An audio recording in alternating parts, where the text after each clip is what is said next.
Antibiotic drugs are very dangerous.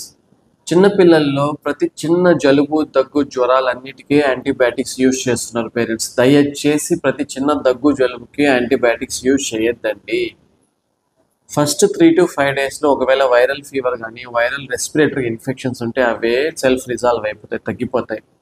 ఒకవేళ మీకు తగ్గకుండా ఉంటే డాక్టర్ సలహా మేరకు యాంటీబయాటిక్స్ యూజ్ చేయండి. కొంతమంది పేరెంట్స్ అయితే అజిత్రోమైసిన్, చిన్న కోల్డ్ కాఫ్ వస్తేనే అజిత్రోమైసిన్ యూజ్ చేస్తున్నారు. అజిత్రోమైసిన్ అనేది యాంటీబయాటిక్ రెసిస్టెంట్ టైఫాయిడ్ లాంటి ఫీవర్లలో అజిత్రోమైసిన్ యూజ్ చేస్తారు.